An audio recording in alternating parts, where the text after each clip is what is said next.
नमस्कार। बहुत ही important news विद्यार्थियों के लिए तो खासकर गार्जियंस के लिए भी, और न्यूज़ है उपभोक्ता मामलों से जुड़ा हुआ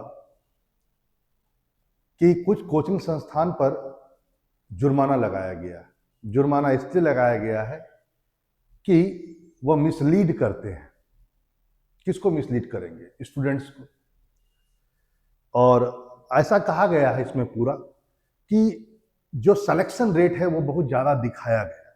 क्या है पूरी बात, जरा समझते हैं और कितनी सच्चाई है जरा आप भी गंभीरता से इसको देखें, क्योंकि सीसीपीए के द्वारा यह जुर्माना लगाया गया है और उन्होंने बाकायदा कहा कि आप मिसलीड करते हैं यूपीएससी के स्टूडेंटों को, और एक प्रकार से कहा जाए कि झूठा प्रचार दिखा करके आप चाहते हैं कि आप प्रमोट हों, आप आगे बढ़ें। न्यूज़ आज ही की है, पीटीआई की न्यूज़ है, और सेंट्रल कंज्यूमर प्रोटेक्शन अथॉरिटी जो है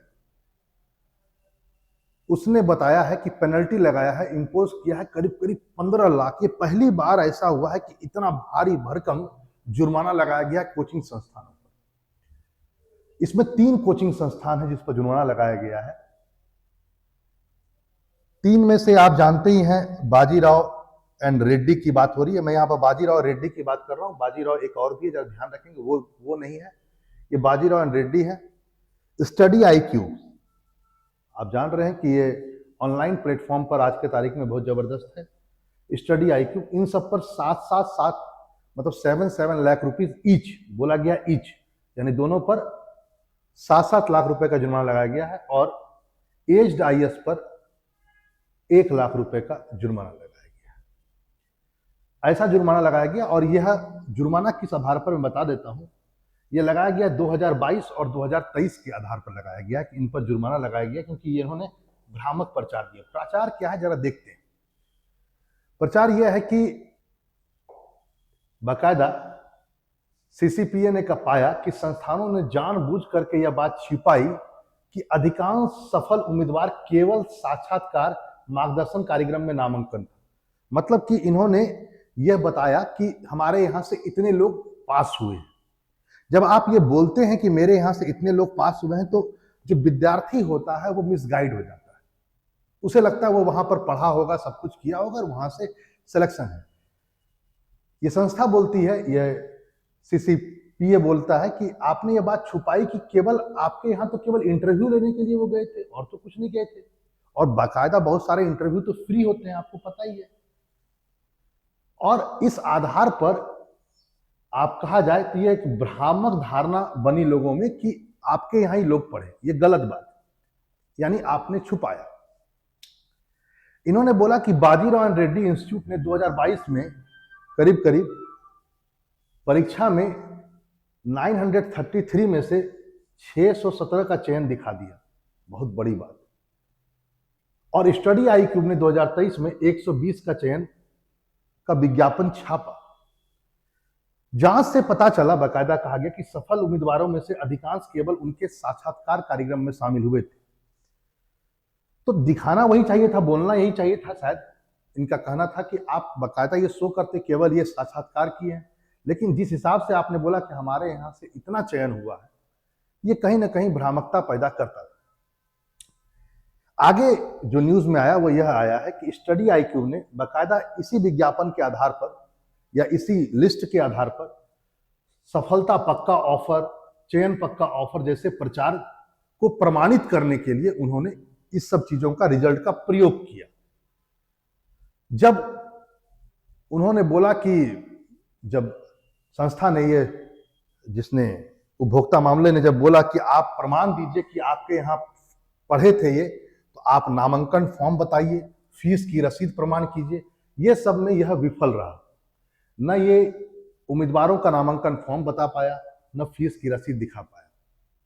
और 60 से अधिक पाठ्यक्रमों पर आपने केवल विज्ञापन दे दिया इसी आधार पर। मतलब कि 60 सब्जेक्ट्स के आसपास आपने विज्ञापन दे दिया इन सबके फोटो को लगा कर। तो इस पर एक जुर्माना लगाया गया। यहां पर एक बात आप यह भी ध्यान रखें कि उपभोक्ता संरक्षण निकाय ने भ्रामक विज्ञापनों के लिए विभिन्न कोचिंग संस्थानों पर 45 नोटिस जारी किए हैं। अब तक 22 संस्थानों से कुल 71 लाख से भी ऊपर का जुर्माना वसूल किया गया है। ठीक है, यानी बहुत सारे लिस्ट में अभी और भी आएंगे, देखते हैं कौन कौन आएंगे, लेकिन फिलहाल ये है, कुछ पर पहले लगा दिया गया है। यहां पर ध्यान रखेंगे कि ये जो जुर्माना लगाया गया था यह उपभोक्ता संरक्षण अधिनियम 2019 के अंतर्गत इन पर लगाया गया और कहा गया कि जानबूझकर महत्वपूर्ण जानकारी छुपाने वाले विज्ञापनों को भ्रामक रूप से वर्गीकृत किया जाता है और उन पर जुर्माना लगाया जा सकता है। ये इस अधिनियम में बाकायदा ये कहा गया कि यदि आप कुछ जानकारी छुपाते हैं और भ्रामक विज्ञापन लगाते हैं तो आप पर जुर्माना लगाया जा सकता है। यहाँ पर ध्यान रखेंगे कि जो सेंट्रल कंज्यूमर है ना प्रोटेक्शन अथॉरिटी यानी कि CCPA जो जुर्माना लगाया गया है के बारे में आपको आज कुछ जानना जरूरी है। यह उपभोक्ता संरक्षण अधिनियम 2019 के अंतर्गत यह बॉडी आई थी, अस्तित्व में आया था।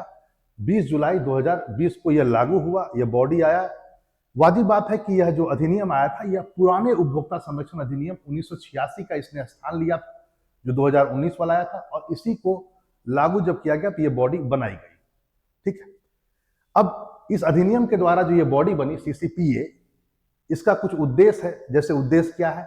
उद्देश्य है अनुचित व्यापार प्रथाओं, झूठे एवं भ्रामक विज्ञापनों पर नकेल कस कर उपभोक्ताओं के अधिकारों की रक्षा करना जो जनता और उपभोक्ता के हितों के लिए हानिकारक है। देखिए इसमें साफ लिखा हुआ है यदि आप भ्रामक करते हैं तो आप दंड के भागीदारी होंगे। वैसे आज आप ये बात भी जान लीजिए जो सेंट्रल कंज्यूमर प्रोटेक्शन अथॉरिटी है इसका ये जो मंत्रालय में आता है ये आता है उपभोक्ता मामले और खाद्य एवं सार्वजनिक वितरण मंत्रालय के अंतर्गत में आता है, उसका ये नोडल एजेंसी है।